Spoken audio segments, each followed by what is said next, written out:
రైతు సభను అలంకరించిన పెద్దలందరికీ, అలాగే అతిథి దేవోభావులు రైతులు ఆసనం చేసి ఉన్నారు ఇక్కడ అందరికీ కూడా మరొకసారి ఏరువాక ఫౌండేషన్ నుండి ధన్యవాదాలు.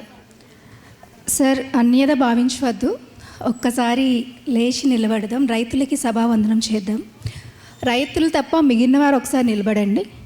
సభాముఖంగా ఏరువాక ఫౌండేషన్ ద్వారా గౌరవ వందనం ఇవ్వడానికి వచ్చిన అతిథులందరికీ మా అభ్యర్థన తెలియజేసుకుంటున్నాము.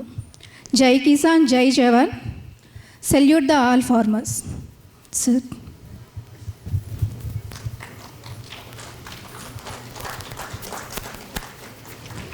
Thank you sir. రైతే రాజు అని ఇప్పటి వరకు మనం అందరం అనుకుంటున్నాం. ఎటువంటి సభలు జరిగినా రైతే రాజు అని చెప్తాం. కాకపోతే రైతే వ్యాపారవేత్త అవ్వాలి అన్నది మా ఆకాంక్ష. దానికి సంబంధించి ఇప్పుడు మనం ప్రతి రైతు ఎంత కష్టపడాలి, ఎంత ప్రొడక్షన్ ఇస్తున్నామో అందరికీ తెలుసు. కానీ ఒక వ్యాపారవేత్తగా ఎదగలేకపోతున్నాం. దానికి కారణం ఏంటంటే మనం పడే కష్టానికి మద్దతు ధర కల్పించకుండానే లాస్ అయినా సరే దాన్ని మనం మార్కెట్లో అమ్ముతున్నాం. దానికి సంబంధించి మనకి ఇక్కడ గౌరవ పెద్దలు అలాగే రూరల్ డెవలప్మెంట్ మినిస్టర్ గారికి కూడా మా తరపున ఈ సమాచారాన్ని చేరవేస్తుందిగా కోరుచున్నాం.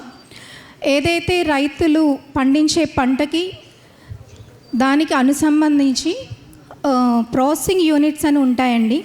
యాక్చువల్గా ఇక్కడ మనకి దగ్గరలో పసుపు, చక్రకేళి, అరటి, బనానాలో వివిధ రకాలు ఉన్నాయి.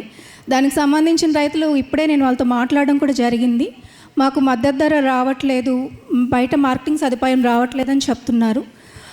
ఇక్కడే ఉన్న ఫార్మర్స్తోనే ఒక పైలట్ ప్రాజెక్ట్ కింద ఒక యూనిట్ని ప్రారంభించడానికి, అలాగే ఎంఎస్ఎంఈ సిఐఎంఎస్ఎంఈ తరపున నేను ప్యానల్ అడ్వైజరీ మెంబర్గా వర్క్ చేస్తున్నాను.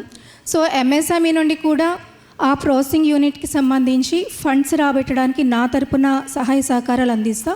సో ఇక్కడ ఉండేటువంటి ఫార్మర్స్ ఎవరున్నారో పసుపు కానీ బనానా కానీ దానికి సంబంధించిన వాళ్ళకి ఒక పైలట్ ప్రాజెక్ట్ కింద మేము పెట్టడానికి ప్రతిపాదన పెట్టాము. సో ఇక్కడ ఉండే రైతులు వాళ్ళ పేరును ఈ మీటింగ్ అయిన తర్వాత మాకు అందించవలసిందిగా కోరుచున్నాం. మనకి సంబంధించి మార్కెట్లో రేట్ లేదు అని మనం చెప్తున్నాము. కానీ మన రేట్ని మనమే ప్రకటించుకునే ధైర్యం చేయాలి రైతు. ఎందుకంటే ఎంత ఎండలో మనం కష్టపడి పని చేసినా అంత ఎండనే మనం తిప్పికొట్టి కష్టానికి తగ్గ ప్రతిఫలం పంటను తీసుకొస్తున్నాం.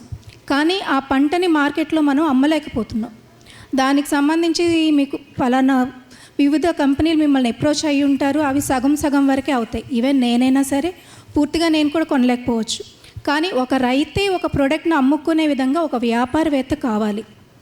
అగ్రి ఎంటర్‌ప్రెన్యూర్కి నాంది పలుకుతూ ఏరువాక ఫౌండేషన్ వారు నిన్నటి నుండి జరుపుతున్న ఈ సభలో ఈరోజు నుండే ఆ అగ్రి ఎంటర్‌ప్రెన్యూర్ అనే మాటని మీ చెవుల్లో స్పష్టంగా వింటున్నారు కాబట్టి మీ చెవుల నుండి మీ మనసుకి పంపించండి. మీ ధరని మీరే ప్రకటించండి. దానికి ఏ రకంగా సదుపాయం కావాలన్నా సహాయ సహకారాలు కావాలన్నా మా సంస్థ సన్గ్రీన్ ద్వారా మేము అందిస్తాము. అలాగే ఇప్పుడు మనకి ఇక్కడ ఉండి ఎన్ని మాటలైనా మాట్లాడతారు, సైట్లోకి వస్తే తెలుస్తుంది కష్టం అని కూర్చున్న వాళ్ళు అనుకోవచ్చు. నేను కూడా ఈరోజు ఇక్కడ స్టేజ్ మీద నిలబడి మాట్లాడుతున్నా అంటే ఆ కష్టం తెలిసి ఉండే ఈరోజు మాట్లాడుతున్నాం. ఉదయం 7 o'clockకి సైట్లోకి మేము వెళ్తే ఈవినింగ్ వర్కర్స్తో పాటు మేము బయటకు వచ్చే సందర్భాలు ఉన్నాయి.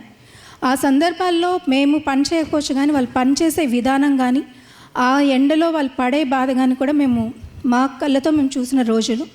సో ప్రతి రైతుకి సంపాదించాలన్న ఆలోచన ఉన్నా కూడా ఆ సంపాదించడానికి ఆస్కారం లేకుండా మన తొందరపాటు నిర్ణయాల వలన ధర రాకుండానే మనం మార్కెట్లో అమ్ముతున్నాం.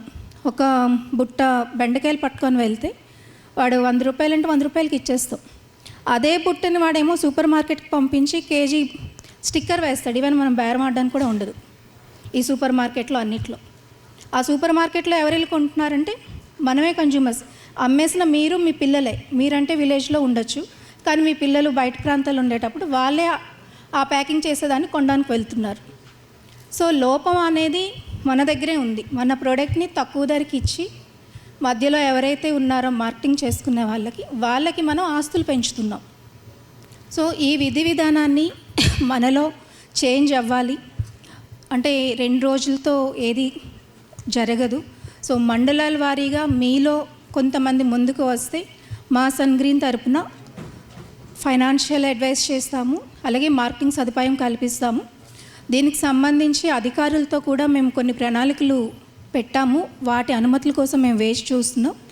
ఆ అనుమతులు వచ్చిన సమయంలో మీలాంటి వాళ్ళని కొంతమందిని ఐడెంటిఫై చేసి పైలట్ ప్రాజెక్ట్ కింద మేము ప్లాన్ చేస్తున్నాము. ఎంఎస్ఎంఈ నిధులతో అనుసంధాన సంస్థలు, అంటే ఇప్పుడు బనానా ఉంది, యాక్చువల్గా ఒక గెల అమ్మితే 30కో 40, 50, 70, గరిష్ట ధర 150 రూపాయలకు అమ్ముతారు. అంతేనా? బనానా రైతులు ఉన్నారా సార్? అన్ని రకాలు వెళ్ళవు కదా సార్. ఒక్కరోజు అమ్మితే కాదు కదా సార్, రోజు అమ్మాలి కదా. ఇక్కడ ఎవరిని వ్యక్తిగతంగా తక్కువ చేసి మాట్లాడట్లేదు. వ్యవసాయ పద్ధతుల్లో మార్కెటింగ్ అనుగుణంగా ఉండే విషయాలు మాత్రమే నేను చెప్తున్నాను. ఒక రైతుకి సంబంధించి ఒకరోజు 900కి అమ్మి 364 రోజులు 10 రూపాయలకి 20 రూపాయలకి అమ్మితే అది గిట్టుబాటు ధర అని అనుకోను నేను. సో దానికి సంబంధించి ప్రాసెసింగ్ యూనిట్స్, ఇప్పుడు అరటిగలను మనం ఎన్ని రోజులు ఉంచినా పండిపోతుంది. పండిపోయే లోపు మనం దాన్ని అమ్మాలి. అది ఎక్కడ పాడైపోద్దానే తక్కువ ధరకి మనం అమ్ముతాం.